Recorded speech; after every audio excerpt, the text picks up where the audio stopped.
All right, back with part 3, John F. Kennedy versus the Federal Reserve Bank. Now, let me explain something, folks. It's not. It's hard to explain. Okay, inflation. You know what inflation is, folks? Inflation is when you've got $100 worth of $100, but it's just not going far enough. Okay, and a loaf of bread is 50 cents or whatever, but money's just not going far enough. So, and I used to ask this question: why don't the government print more money? Well, if they do, inflation happens, because it goes back to my old supply and demand. The less amount of copies of Blue Moon in Kentucky by Elvis Presley on Sun Records that are out there, the more valuable it is. Okay, so the less dollars out there floating around, the more valuable those dollars are, the more those dollars can buy. Let's say That's All Right Mama by Elvis Presley on Sun Records were money. Well, there's not very many of them out, so a guy could probably take one of those into a store, let's say, buy a new suit of clothes, a brand new pair of shoes, dinner out for him and his wife, and a movies, and her a really nice dress. But let's say if all of a sudden they were doubled, and now there's more of those. Okay, people can get them quite regularly. Let's say there's 3 times the amount. Now for that one copy, he might only be able to get that suit or a pair of shoes. Do you understand what I'm saying?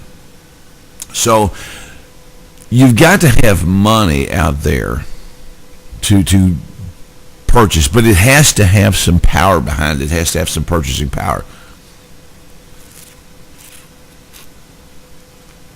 Because money is just paper. It's just something we need to get by.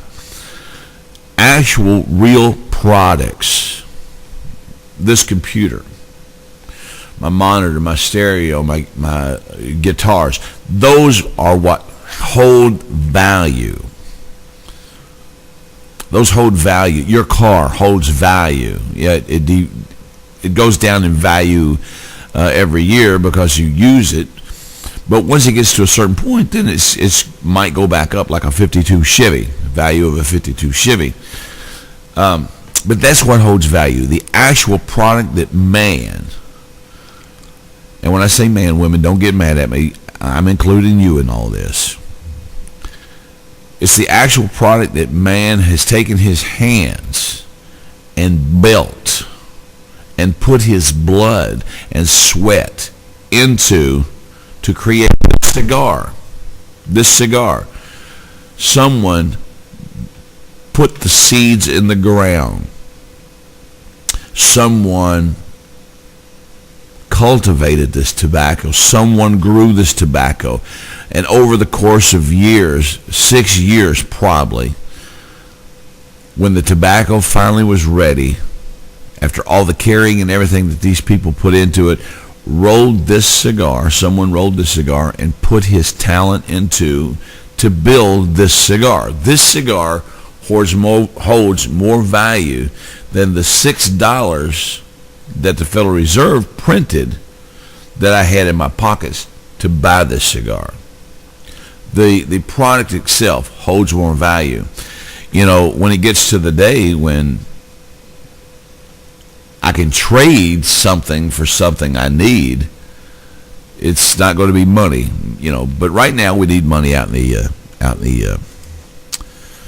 circulation. Okay, so if there was X amount of dollars floating around back during the boom when everybody was making money, why is there no money now, and why, and who's holding it back? Okay, let's go back to the stock market crash of 1929.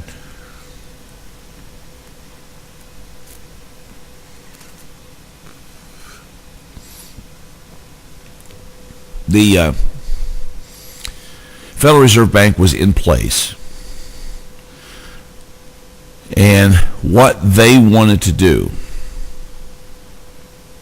was to buy up all the little banks and have more control. A very good example of this is in the movie It's a Wonderful Life, when Potter, who owned the big bank, and George Bailey just owned that little bitty savings and loan. And in the savings and loan, George Bailey could only loan out to his the people who came in and wanted to buy a house or buy a car or whatever. He could only loan out the money that the depositors put in there. In other words, a couple people come in and they put in $19.50, $20, and $13.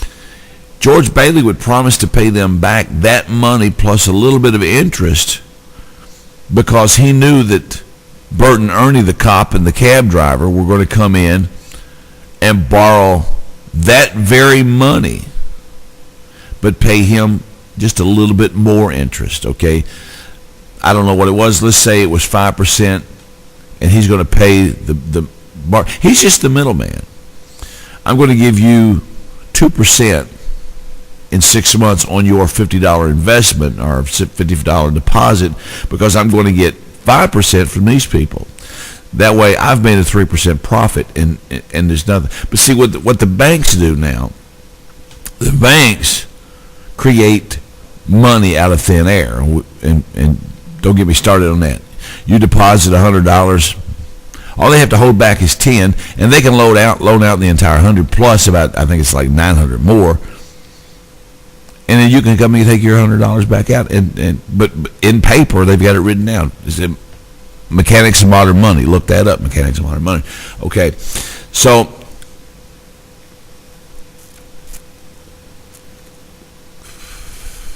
when the stock market crashed in 1929, in the movie It's a Wonderful Life, what did Mr. Potter do? He went around and bought up all the businesses, 50 cents on the dollar.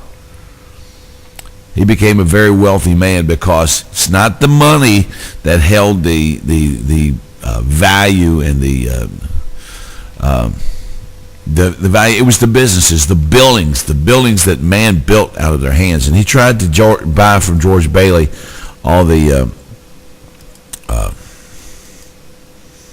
of his people's stock in the Bailey savings and loan at 50 cents on the dollar, because he wanted that savings and loan.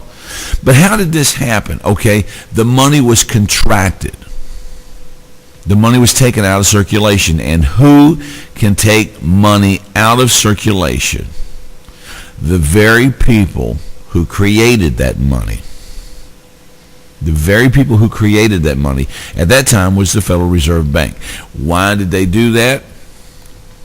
Mr. Potter explained and showed us why the Federal Reserve contracted that money, to buy up all those businesses, to take control. How many people lost their farms back in those days?